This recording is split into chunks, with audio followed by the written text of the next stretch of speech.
এমন কিছু আমল সম্পর্কে আপনাকে পরিচয় করিয়ে দেব। আপনি যদি সে আমলগুলো করতে পারেন, আসমানের ফেরেশতা ঘোষণা দিতেই থাকবে আল্লাহ পাক রব্বুল আলামিন আপনাকে ক্ষমা করে দিয়েছেন। এই ঘোষণা আসমানের মধ্যে দিতে থাকবে, দেন হচ্ছে জমিনের মধ্যে ফেরেশতাগণ ঘোষণা দিতে থাকবে। শুধু তাই নয়, আপনার আমল নামার মধ্যে 30 বছর 40 বছর যদি আপনি গুনাহ করছেন, সেরকম গুনাহ থাকে, সেই গুনাহগুলো আল্লাহ পাক রব্বুল আলামিন ক্ষমা করে দিবেন। আর যদি সেই গুনাহগুলো মুহররম মাসের মধ্যে ক্ষমা চাইতে পারেন, সেই গুনাহগুলো আল্লাহ তাআলা একটু বেশি প্রায়োরিটি দিবেন আপনাকে। প্রিয় দর্শক, ভিডিওটি যদি মনোযোগ সহকারে দেখেন, ইনশাআল্লাহ অনেক কিছু আপনি শিখে নিতে পারবেন, অনেক আমল আপনি শিখে নিতে পারবেন। সেজন্য আমি আপনাকে বলবো, ভিডিওটি শুরু থেকে শেষ অবধি মনোযোগ সহকারে দেখতে থাকেন।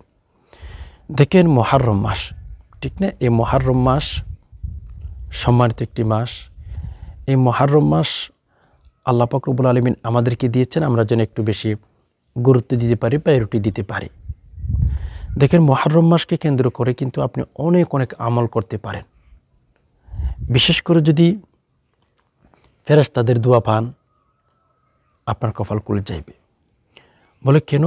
ফেরেশতারা আল্লাহ পাক রব্বুল আলামিনের কাছে যদি দোয়া করেন, ওই দোয়া আল্লাহ সুবহানাহু ওয়া তাআলা সাথে সাথে কবুল করে নেন। ওই দোয়া আল্লাহ তাআলা ফিরিয়ে দেন না। আমি এজন্য বলতে চাই আপনাকে, যদি মুহররম মাসের মধ্যে আমল করেন আর সে আমলের বিনিময়ে যদি ফেরেশতা আপনার জন্য দোয়া করতে থাকে, তাহলে তো আপনি সফল, চূড়ান্ত সফল আপনি হবেন। প্লিজ সেজন্য মুহররম মাসকে একটু সম্মান করতে শিখুন। কেননা মুহররম মাসকে সম্মান করতে পারলে আপনি সাকসেস, সফল। রাসূলুল্লাহ সাল্লাল্লাহু আলাইহি সাল্লামের স্পষ্ট বাণী, মাহে রমাদানের পরে সম্মানিত মাস হচ্ছে এই যে মুহররম মাসের সিয়াম, মুহররম মাসের রোজা, সম্মানিত মাস হিসাবে। এজন্য আমি আপনাকে বলবো, মুহররম মাসের মধ্যে এমন কিছু আমল করেন যে আমল দেখলে ফেরেশতাগণ আল্লাহ তাআলার কাছে চলে যাবেন। আল্লাহ তাআলাকে বলবেন যে আল্লাহ, এই বান্দাকে আমরা নামাজরত অবস্থায় এসেছি, এই বান্দা আল্লাহ আপনার জিকিররত অবস্থায় আমরা দুনিয়ার মধ্যে রেখে এসেছি। এই কথাটা যেন অন্তত আল্লাহ তাআলার কাছে বলেন, এভাবে আমল করেন। হাদিসের কিতাবের ভেতর পাওয়া যায়, প্রত্যেক দিন সকাল ইভেন বিকাল ফেরেশতা কিন্তু পরিবর্তন হয়ে থাকে। সকালে কিছু ফেরেশতা চলে আসে, সারা দিন আপনাকে হচ্ছে পাহারা দিতে থাকে, কোথায় কি করতেছেন না করতেছেন, গুনাহ কয়টি করতেছেন, দেন হচ্ছে নামাজ কয়টি পড়তেছেন, সারা দিন আপনাকে পাহারা দিতে থাকে, গাইড দিতে থাকে। ওই ফেরেশতাগুলো যেগুলো সকালে এসেছে ওইগুলো বিকালে চলে যায়, আর কতগুলো বিকালে চলে আসে, মানে দিন পরিবর্তন হওয়ার সময়। আবার ওই ফেরেশতাগুলো বিকাল থেকে শুরু করে আপনার রাতের শেষ হওয়া পর্যন্ত, সকাল পর্যন্ত আপনাকে পাহারা দিবে, গাইড দিবে, কি করতেছেন না করতেছেন। একটু যদি আমি আপনাকে বুঝিয়ে বলি, যে সকাল ইভেন বিকালে ফেরেশতাগুলো যে পরিবর্তন হয়ে থাকে, ফেরেশতা আসে আবার চলে যায়, এই যে এরকম যদি ফেরেশতা পরিবর্তন হওয়ার সময় যদি সকল ফেরেশতা আল্লাহ তাআলার কাছে চলে যায়, বলেন যে আল্লাহ, অমুক বান্দা কিন্তু নামাজ পড়তেছে। যদি আল্লাহ জিজ্ঞেস করেন যে ফেরেশতা, আমার অমুক বান্দাকে তোমরা কিভাবে রেখে এসেছো, একটু চিন্তা করেন যে অমুক বান্দাকে কিভাবে রেখে এসেছো, তখন হচ্ছে যদি সকালের ফেরেশতা আল্লাহ তাআলার কাছে চলে যায়, আল্লাহ তাআলাকে বলেন যে আল্লাহ, অমুক বান্দাকে নামাজরত অবস্থায় রেখে এসেছে, নামাজরত অবস্থায় নামাজ পড়তেছে, ওই অবস্থায় আমি রেখে এসেছি। সুবহানাল্লাহ। এই কথা যদি ফেরেশতা আপনার পক্ষ হয়ে রব্বুল আলামিনের কাছে বলেন, তাহলে আপনি ঠকবেন না। আপনি ফেরেশতাদের দোয়া পাবেন, আর হচ্ছে আপনি ঠকবেন, এটা প্রশ্নই আসে না। এই জন্য সকালে ইবাদত বন্দেগী করে কাটান, কোরআন তেলাওয়াত করতে পারেন, জিকির করতে পারেন, দেন হচ্ছে বিভিন্ন দুরূদ শরীফ পাঠ করতে পারেন, ইস্তেগফার পাঠ করতে পারেন। এগুলো যদি করে আপনি সময়টাকে কাটাইতে পারেন, রব্বুল আলামিনের কাছে যদি ফেরেশতাগণ যাওয়ার পরে মেসেজ দিতে পারে, বলেন যে আল্লাহ, অমুক ব্যক্তিকে আপনি দেখেন না, অমুক ব্যক্তি কিন্তু নামাজ পড়তেছে, আমরা সকালে দেখে এসেছি। এইভাবে যদি সকালের ফেরেশতা আপনার পক্ষ হয়ে রব্বুল আলামিনের কাছে বলেন, তাহলে আপনি সফল, রব্বে কাবার কসম আপনি সফল। এছাড়া যদি বিকালের ফেরেশতা যখন আল্লাহ তাআলার কাছে চলে যায়, তো আল্লাহ তাআলার কাছে যদি আপনার পক্ষ হয়ে বলেন যে আল্লাহ ওই বান্দাকে একটু দেখেন, ওই বান্দাকে আমি রেখে এসেছি, ওই বান্দা হচ্ছে নামাজ পড়তেছে, ওই বান্দা হচ্ছে জিকির করতেছে। সকাল বিকালের ফেরেশতা যদি আপনার পক্ষ হয়ে রব্বুল আলমিনের কাছে বলেন, আপনি ঠকবেন না, অনেক অনেক বেশি সফলতা আপনি পেয়ে যাবেন। এজন্য মুহররম মাসকে কেন্দ্র করে ফেরেশতাদের আমল পাওয়ার জন্য কিছু আমল করেন, ফেরেশতাদের দোয়া পাওয়ার জন্য কিছু আমল করেন। আমলের সাজান মুহররম মাস ধরে রাখতে পারবেন না, শেষ হয়ে যাবে। 30টা দিন কিংবা 29টা দিন, এটা অনেকে হচ্ছে নামাজ রোজা ইবাদত বন্দি করে কাটাবে, আর কিছু মানুষ বাস আল্লাহ তাআলার নাফরমানি করে কাটাবে। এটা হচ্ছে চিরসত্য। সো আপনি আমি যদি একটু আমলে সাজাইতে পারি, হ্যাঁ, আল্লাহ পাক রব্বুল আলামিনকে যদি দেখাইতে পারি যে মালিক মুহররম মাসের মধ্যে দেখেন আপনি কত আমল আমি করেছি, কত ইবাদত বন্দিকে আমি করেছি। এইভাবে যদি রব্বুল আলামিনকে আপনি দেখাইতে পারেন, আমি যদি দেখাইতে পারি, তাহলে রব যদি আমল নামা চেক করার পরে যদি ওখানে দেখে যে হ্যাঁ বান্দার কথা ঠিক আছে, মুহররম মাসকে সম্মান করেছিল, আল্লাহ পাক রব্বুল আলামিন অবশ্যই আপনাকে সম্মান করবেন ইনশাআল্লাহ। তো যাই হোক, আমি যেটা শেষ কথা বলবো সেটা হচ্ছে আমলে সাজান। এই দুনিয়ার মানুষ আপনি কখনো কাছে পাবেন না। মুহররম মাসের মধ্যে অন্যান্য গুনাহ যেগুলো করেছিলেন অন্যান্য মাসের মধ্যে, সেগুলো একটু ছেড়ে দেন, একটু ছাড়েন ভাই। কতদিন গুনাহ করবেন, কত স্বাদ, গুনার মধ্যে কোনো স্বাদ নাই। যতক্ষণ করবেন ততক্ষণ মজা পাবেন, এরপরে আপনি শাস্তি পাবেন, এরপর আপনি দেখবেন যে মনের মধ্যে অশান্তি কাজ করতেছে, ঠিক না? এজন্য আমলে সাজান। আমল যদি সাজাইতে পারেন, আল্লাহ পাক রব্বুল আলামিন আপনাকে দেখে ফেরেশতাদের সামনে হচ্ছে গৌরব করবে আপনাকে নিয়ে। বলেন কি বলবে? যে ফেরেশতা, আমার বান্দাকে কি অবস্থায় রেখে আসছো তোমরা একটু বলো। এই কথা যখন আল্লাহ পাক রব্বুল আলামিনের কাছে ফেরেশতাগণের কাছে জানতে চাইবে আল্লাহ পাক রব্বুল আলামিন, তখন ফেরেশতারা আল্লাহ পাক রব্বুল আলামিনকে বলবেন যে আল্লাহ, অমুক ব্যক্তিকে আপনি দেখেন নামাজরত অবস্থায় রেখে এসেছি, নামাজ পড়তে চাইলে আমরা ওই অবস্থায় তাকে রেখে এসেছি। এই কথা যদি আল্লাহ পাক রব্বুল আলামিনকে বলেন ফেরেশতাগণ, তখন আল্লাহ বলেন যে ফেরেশতা, তোমরা না বলেছিলে আমার এই বান্দাকে তৈরি না করার জন্য? বলে হ্যাঁ আল্লাহ, তোমরা দেখতেছো ওই বান্দা আমাকে না দেখে, জান্নাত না দেখে, আমার বন্ধুকে না দেখে, খবর রাজাব না দেখে কতভাবে কীভাবে আমাকে বই করতেছে। বলেন হ্যাঁ আল্লাহ, আমি দেখেছি। রব্বে কাবার কসম, তখন ফেরেশতাদেরকে সামনে রাইখা সাক্ষী করে আমাদেরকে ক্ষমা করে দিবেন। এর জন্য আসেন আমরা একটু বেশি বেশি ইবাদত বন্দি করার চেষ্টা করি, মুহররম মাসকে কেন্দ্র করে। বিশেষ করে সবচেয়ে আমাদের জন্য ভালো হবে গুনাহের কাজ ছাড়া। দেখেন, আমরা অনেকেই মনে করে থাকি যে নামাজ পড়া ইবাদত, কোরআন তেলাওয়াত করা ইবাদত, জিকির আজকার করা ইবাদত, দান সদকা করা ইবাদত। হ্যাঁ, আমি বলবো এগুলো ইবাদতের ভেতর আমরা সকলেই জানি। কিন্তু গুনাহের কাজ না করা, উলামাগণ আমাদেরকে বলেন যে গুনাহের কাজ যতই ছোট হোক, গুনাহের কাজ যতই ছোট হোক ওইটা করা যাবে না। আর নেকির কাজ, সওয়াবের কাজ যতই ছোট হোক ওটা ছাড়া যাবে না। দুটা কথা মাথায় রাখবেন যে গুনাহের কাজ যতই ছোট হোক ওইটা করা যাবে না। গুনাহকে হালকা মনে করলে ভাই আপনি জান্নাত পাবেন না। গুনাহ তো গুনাহ। গুনাহ, এক উলামা, বড় আলেম, বড় স্কলার, উনি বলেছেন গুনাহকে এভাবে বই করতে হবে যে আপনার যদি শরীরের মধ্যে রোগ হয়ে যায়, আপনার একটা জীবন শেষ হবে। চিন্তা করবেন, শরীরের মধ্যে ধরেন বড় ধরনের ক্যান্সার হয়ে গেছে, আল্লাহ ক্ষমা করুক আমাদের সকলকে। আপনি হচ্ছে শুধুমাত্র একটা লাইফ শেষ হবে। ক্যান্সার হয়ে গেছে, আপনি মারা গেছেন, বাস আপনার একটা লাইফ শেষ। আপনি হচ্ছে কবরের ভেতর গেলে আপনার শরীরে আর ক্যান্সার থাকবে না, একটা লাইফ শেষ হবে। আর উনি বলেন যদি কোনো ব্যক্তির আমল নামার মধ্যে গুনাহ থাকে, ওই ব্যক্তি হচ্ছে বড় ক্ষতির মধ্যে থাকবে। বলে কেমন ক্ষতির মধ্যে থাকবে? ওই ব্যক্তির দুনিয়াবি জিন্দেগি শেষ, আখিরাতের জিন্দেগি শেষ, কবরের জগৎ শেষ, হাসরের জগৎ শেষ, জাহান্নামের ভেতর চলে যাবে। জান্নাতের যে তার একটা সুখ শান্তির স্থান ছিল ওইটাও শেষ গুনাহ থাকলে। এর জন্য গুনাহকে আমাদের অনেক বেশি বই করতে হবে।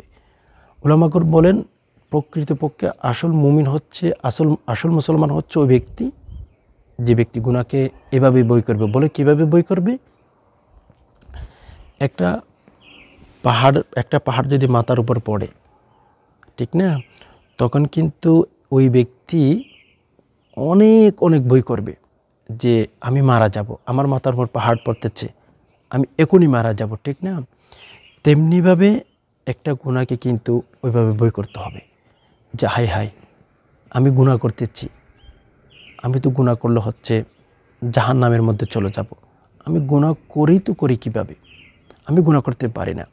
এই যে চিন্তা, এই যে ভয় যার ভেতরে থাকবে, উলামাগণ বলেন ওই ব্যক্তি হচ্ছে আসলে প্রকৃতপক্ষে একজন মুমিন, একজন মুসলমান। সুবহানাল্লাহ। এর জন্য ভাই আমি আপনাকে বলবো গুনাহকে বই করতে শিখেন। গুনাহকে অনেক অনেক বই করতে হবে। রব্বে কাবার কসম, গুনাহকে বই করতে পারলে আল্লাহ তাআলা আপনাকে হেফাজত করবেন। আপনি যদি মনে করেন গুনাহ ছোট জিনিস, গুনাহ করলে কি হয়, এই যে ইত্যাদি এগুলো যদি মনে করে থাকেন, আমি বলবো ভাই চরম ভুলের মধ্যে আছেন। জাহান্নামের শাস্তি থেকে কেউ আপনাকে বাঁচাইতে পারবে না। প্রিয় দর্শক, সেজন্য গুনাহের কাজ যতই ছোট হোক আমরা করব না, আর নেকির কাজ যতই ছোট হোক সেটি আমরা ছাড়ব না। এই দুইটা কথা যদি আপনি মরণ পর্যন্ত মনে রাখতে পারেন, দেন আপনি কখনো হচ্ছে জাহান্নামে যাবেন না ইনশাআল্লাহ। কেননা যদি গুনাহকে আপনি ছোট গুনাহ পর্যন্ত না করেন, আপনি যদি নেকির কাজ একটাও নাই ছাড়েন, তখন তো আপনাকে আল্লাহ তাআলা জাহান্নামে দেওয়ার প্রশ্নই আসে না। আপনি তো জান্নাতে যাবেন, কে জান্নাতে যাবে আপনি ছাড়া, বলেন। সেজন্য সমর্থ তিনি বেগুন মুহররম মাস কিন্তু চলে যাচ্ছে, এই দেখতে দেখতে 4-5 দিন চলে গেছে, এভাবে কিন্তু চলে যাবে, শেষ হয়ে যাবে। আপনার গুনাহ থেকে যাবে, আমার গুনাহ থেকে যাবে, মুহররম মাস কিন্তু চলে যাবে। সম্মানিত একটি মাসের মধ্যে বেশি বেশি আমল করব, যেটা পারেন। কোরআন তেলাওয়াত পারলে কোরআন তেলাওয়াত করেন, জিকির পারলে জিকির করেন। বিশেষ করে সকাল বিকালের আমলগুলো একটু বেশি প্রায়োরিটি দিয়ে করবেন।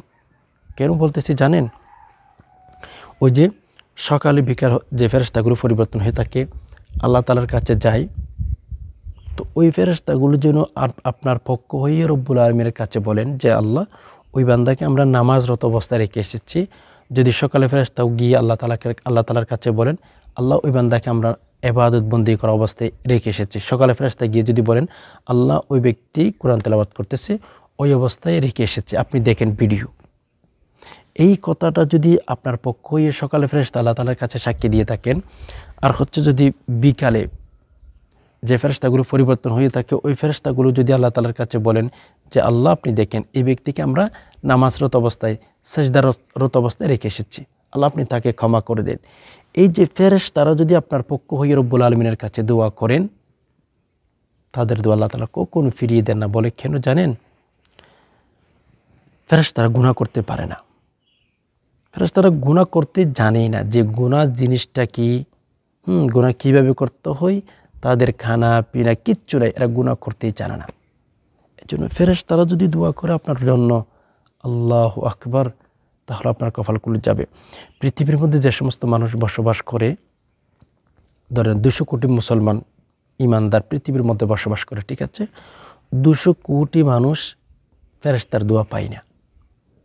200 কোটি মানুষের ভেতরে যারা আমল করবে, যারা রবকে বই করবে, যারা রাসূলুল্লাহ সাল্লাল্লাহু আলাইহি ওয়াসাল্লাম যে আমলগুলো শিখিয়ে দিয়েছেন সেগুলো করবে, তারাই কিন্তু ফেরেশতাদের দোয়া পাবে।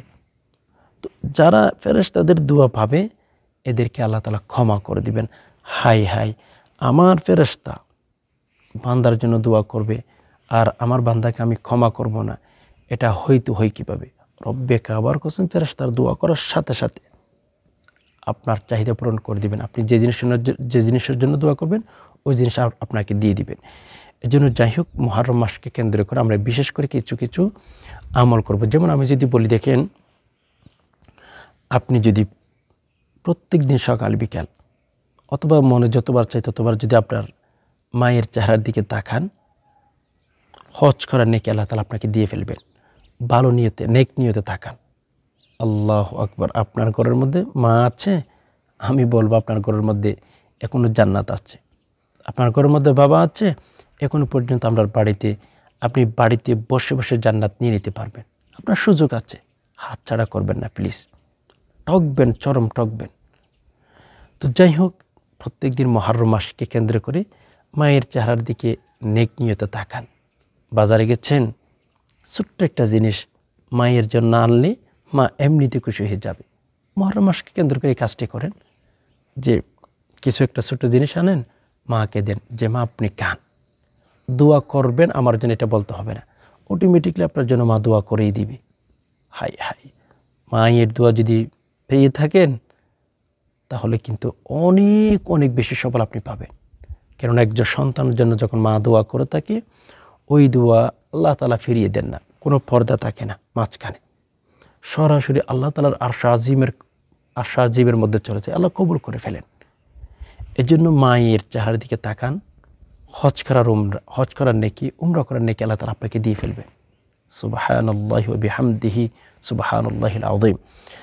তো আরেকটা আমল আমরা করতে পারি বাড়িতে। যেমন আমরা ধরেন আমাদের বাড়িতে 4 জন, 5 জন, 10 জন ফ্যামিলির মধ্যে সদস্য রয়েছে ফ্যামিলির মধ্যে। তো আমরা সকলেই বসে আল্লাহ তাআলার জিকির করতে পারি, আল্লাহ তাআলার প্রশংসা করতে পারি। সুবহানাল্লাহ, আলহামদুলিল্লাহ, আল্লাহু আকবার, লা ইলাহা ইল্লাল্লাহ, এগুলো আমরা পাঠ করতে পারি।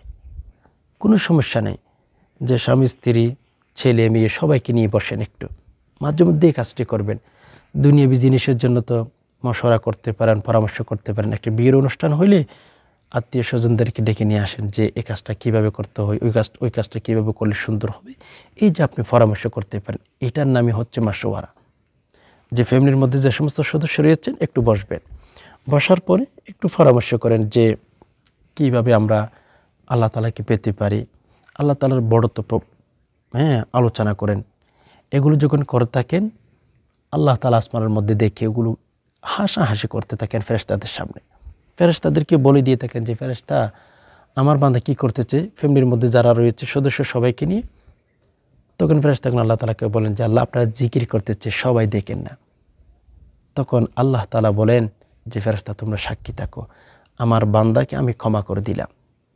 আসমানের ফেরেশতাদেরকে আল্লাহ বলেন তোমরাও ঘোষণা দিতে থাকো, ওই যে বান্দাগুলোকে আমি আল্লাহ ক্ষমা করে দিচ্ছি, এটা তোমরা বলে দিতে থাকো। এভাবে আসমানের ফেরেশতা জমিনের ফেরেশতাদেরকে বলে দিতে থাকে, ঘোষণা দিতে থাকে, বান্দা তোকে ক্ষমা করে দিয়েছে, আল্লাহ তোমাকে ক্ষমা করে দিয়েছে। কেন করবেন এত সহজ আমল? আল্লাহ ক্ষমা করে দিবেন। তো যাই হোক, মুহররম মাসের মধ্যে বেশি বেশি আপনি ফ্যামিলির সদস্য নিয়ে, যারা রাতে ঘুমানোর সময় 5 মিনিট 10 মিনিট আপনি বসে বসে আলোচনা করতে পারেন, স্ত্রীদেরকে নিয়ে, সন্তানদেরকে নিয়ে। অথবা যে সমস্ত ভাইরা রয়েছেন মসজিদে যখন যাবেন, তখন কিছু সময় বসে হুজুরদের সাথে একটু, ইমাম সাহেবের সাথে বসে বসে একটু জিকিরের আলোচনা করতে পারেন। তখন কিন্তু ফেরেশতারা আসমানের মধ্যে ঘোষণা দিতে থাকবে যে বান্দা তোকে আল্লাহ ক্ষমা করে দিয়েছে, ক্ষমা করে দিয়েছে। হাই হাই, পারি না কিন্তু দুনিয়ার জন্য, টাকা পয়সার জন্য কত স্যাক্রিফাইস, কত কষ্ট করি, কত আমরা পরিশ্রম করতে পারি, কিন্তু যে ফেরেশতার দোয়া পাওয়ার জন্য কিছু আমল রয়েছে, এগুলো আমরা করতে পারি না। এর জন্য এই আমলগুলো করবেন। আর যদি সকালে 100 বার সুবহানাল্লাহ সুবহানাল্লাহ আলহামদুলিল্লাহ আল্লাহু আকবার, ঠিক আছে না? শুধুমাত্র দেখেন সকালে 100 বার যদি সুবহানাল্লাহ পাঠ করতে পারেন, অথবা আলহামদুলিল্লাহ আল্লাহু আকবার 100 বার করে পাঠ করেন। সকালে 100 বার, বিকালে 100 বার পাঠ করেন। 200 বার হজ করলে যে নাকি, সেই পরিমাণ নাকি আপনি বাসা বাড়িতে বসে বসে আপনি পেয়ে যাচ্ছেন। এই যে সহজ আমলগুলোর কথা যখন আপনি শুনেন, আপনি নিজেকে ধরে রাখতে পারবেন। এত ফজিলতের আমল আল্লাহ দিয়েছেন, তো দিয়েছেন কী জন্য দিয়েছেন? রব্বে কাবার কসম ধরে রাখতে পারবেন না। আল্লাহ তাআলা কিন্তু সেজন্য তোমাকে, আমাকে, নারী কিংবা পুরুষ সকলকে জিজ্ঞেস করবে যে বান্দা তোর জন্য কত সহজ আমি দিয়েছিলাম আমল, সহজ সহজ আমল দিয়েছিলাম, তুই একটু চাইলে আমি তোকে ক্ষমা করে দিতাম। আপনাকেও জিজ্ঞেস করবেন, আমাকেও জিজ্ঞেস করবেন। সেই দিন যেন আমরা সঠিক আনসার দিতে পারি, সেই দিন যেন আমাদের কোনো উত্তর নাই তাকে, সেরকম যেন না হয়। আসুন নিজেকে একটু আমল তৈরি করার চেষ্টা করি, আল্লাহ তাআলাকে দেখানোর চেষ্টা করি যে আল্লাহ আমি কিন্তু মুহররম মাস পেয়েছিলাম, আমলে সাজিয়েছিলাম, আল্লাহ আপনি আমাকে ক্ষমা করে দিন। আল্লাহ তাআলা ক্ষমা করে দিবেন, আল্লাহ তাআলা আপনাকে ঠকাবেন না কখনো। আসুন বেশি বেশি তাওবা করি, মুহররম মাসকে কেন্দ্র করে বেশি বেশি আল্লাহ তাআলার কাছে ইস্তেগফার পাঠ করি, দোয়া করি, আমল ওজিফা তাসবিহ তাহলিল করে আমরা আল্লাহ পাক রব্বুল আলামিনের কাছে ক্ষমা চাওয়ার চেষ্টা করি। ইনশাআল্লাহ আল্লাহ তাআলা আমাদেরকে ক্ষমা করে দিবেন। আশা করি বিষয়টি বুঝতে পেরেছেন। আল্লাহ সুবহানাহু ওয়া তাআলা সকল মুসলিম উম্মাহকে মুহররম মাসের মধ্যে বেশি বেশি ইবাদত বন্দি করে সময় কাটানোর তৌফিক দান করুক, আমিন। প্রিয় দর্শক, ভিডিওটি যদি দেখে ভালো লেগে থাকে অবশ্যই একটি লাইক দিয়ে চ্যানেলটি সাবস্ক্রাইব করে দিবেন। কেননা আপনার শেয়ারের মধ্যে দিয়ে অন্যান্য মুসলিম ভাই বোনদের মধ্যে যদি ভিডিওটি চলে যায় অবশ্যই আপনাকে আল্লাহ তাআলা নেকি দান করবেন। সেজন্য ইখলাসের সাথে ভিডিওটি শেয়ার করে দিবেন। এ ছিল এলোমেলো বিক্ষিপ্ত কিছু আলোচনা। এতক্ষণ পর্যন্ত যে সমস্ত ভাই বোন ব্যস্ত থাকার পরেও সময় দিয়ে সবর করে ভিডিওটি দেখছেন, আল্লাহ তাআলা আপনাদের সকলকে শান্তিতে রাখুক, নিরাপদ রাখুক, আমিন। হাদা মা ইনদি ওয়া লিল মিনদাল্লাহ আলাইহি তাওয়াক্কালতু ওয়া ইলাইহি উনীব। ওয়াসসালামু আলাইকুম ওয়া রাহমাতুল্লাহি তাআলা ওয়া বারাকাতুহু ওয়া মাগফিরাতুহু ওয়া জান্নাতুহু।